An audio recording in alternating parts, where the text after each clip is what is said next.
Mnogi su već posadili crveni luk. Mnogi su to odradili još u jesen, a crveni luk se može saditi još uvijek i početkom aprila.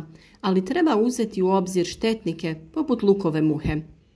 Ključ uspješnog uzgoja su pravilan odabir termina sadnje, dobra priprema tla, prirodna prihrana i ekološki način zaštite. Kako bi sačuvali vaš luk od napada lukove muhe, donosimo vam sve potrebne savjete. Važni su termini sjetve i termin leta same muhe. Luk najbolje uspijeva u rahlim, dobro dreniranim tlima bogatim organskim materijama sa pH vrijednosti između 6 i 6,8. Duboko oranje ili prekopavanje obavlja se u jesen na dubinu od 25 do 30 cm kako bi se tlo strukturiralo i poboljšala prozračnost. Usitnjavanje i ravnanje obavlja se pred sadnju. Tlo treba fino usitniti i poravnati kako bi luk imao dobar kontakt sa tlom. Važno je dodavanje organske materije, kompost ili zreli stajnjak poboljšavaju strukturu tla i obogaćuju ga hranjivim tvarima. Stajnjak se unosi u jesen, dok se kompost može dodati i u proljeće. Upotreba pepela je neizostavna. Pepeo je prirodan izvor kalija i pomaže u zaštiti biljaka od nekih bolesti i štetočina. Posipa se umjereno oko 100 grama po metru kvadratnom prije sadnje. A koji su to najbolji termini sadnje za izbjegavanje lukove muhe? Lukova muha polaže jaja u tlo pored biljaka od kraja aprila do početka juna, sa najvećim intenzitetom tokom toplih dana u mjesecu maju. Da bi se smanjio rizik napada, važno je odabrati pravi termin sadnje. Rana proljetna sadnja kraj marta, početak aprila. Ako vremenske prilike dozvole, sadnja kraj marta omogućava luku da ojača prije pojave prve generacije lukove muhe. Kasna proljetna sadnja, kraj maja i početak juna, ova strategija omogućava biljkama da izbjegnu prvi nalet muhe, ali prinos može biti nešto manji. Tu je i jesenska sadnja od oktobra do novembra. Ako klima dopušta, jesenja sadnja omogućava biljkama da prezime i nastave rast u rano proljeće, prije nego što lukova muha postane aktivna. Luk se može uzgajati iz sjemena, lučica ili presadnica. Za sadnju u aprilu lučice su ipak najbolji izbor. U uzgoju luka iz sjemena smo već govorili, te o uzgoju luka u januaru i februaru kada to uslovi dozvoljavaju, pa te savjete potražite na našem kanalu. Razmak sadnje je od 10 do 15 cm unutar reda, a 25 do 30 cm između redova. Dubina sadnje je od 2 do 3 cm, a za brže nicanje neka vrh lučice lagano viri iz tla. Umjetna hranjiva nisu potrebna ako se koristi bogato organsko tlo. Prirodna prihrana uključuje kompostni čaj, to je zalijevanje biljaka razrijeđenim kompostnim čajem koji jača biljke i poboljšava otpornost na bolesti.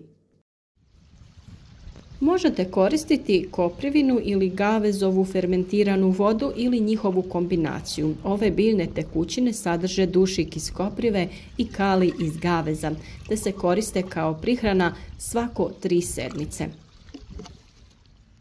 Osim kao zaštita od štetočina, pepeo nastao sagorijevanjem drveta obogaćuje tlo kalijem i smanjuje kiselost. Stvarno puno na našem kanalu govorimo o ovim prirodnim hranjivima i kako se pripremaju, pa sve vezano za to možete pronaći u odvojenom videu.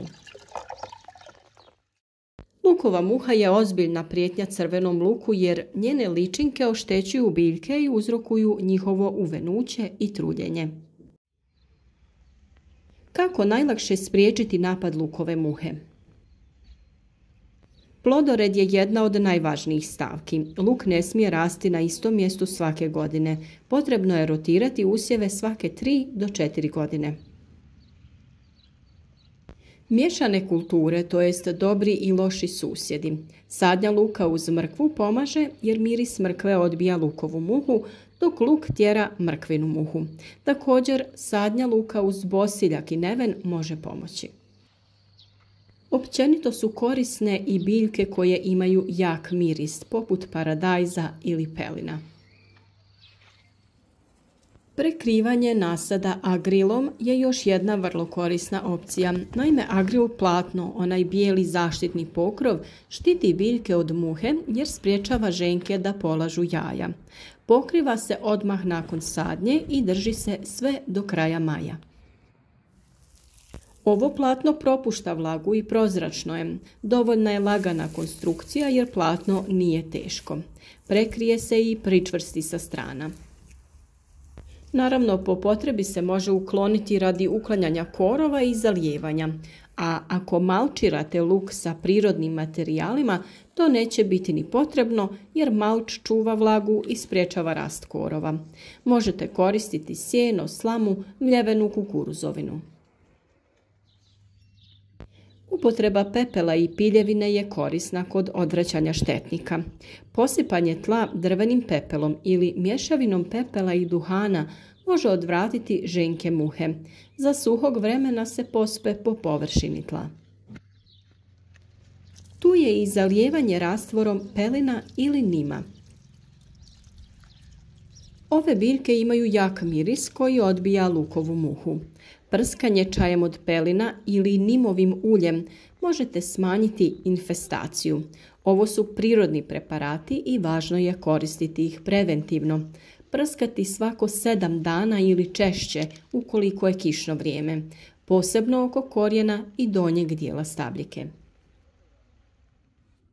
Za prirodni insekticid od pelina potrebno vam je oko 300 g svježeg ili 30 g suhog pelina te 1 litra vode.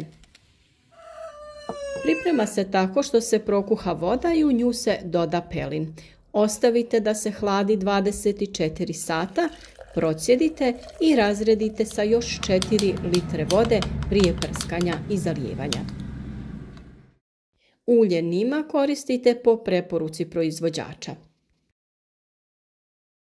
Sadnja ranog luka uvijek je odlična opcija. Ako se luk posadi u januaru, februaru, ako to vremenski uslovi dozvoljavaju, te u martu ili početkom aprila, luk će već biti dovoljno razvijen do glavnog napada lukove muhe u maju.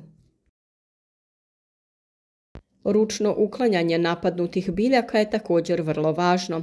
Ako se primijeti žućenje i venuće luka, zaražene biljke treba odmah ukloniti i spaliti kako bi se spriječilo širenje ličinki.